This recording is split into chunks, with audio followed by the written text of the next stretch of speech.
छान.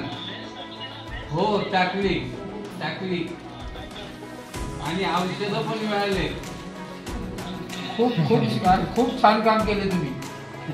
म्हणजे असं ह्याच्या आधी असं ऐकून ह्याच्या आधी कुणीही कसल्या प्रकारचं कसलंच काम केलं नाही या मुद्द्यासाठी. नाही खरं बोलतोय ते.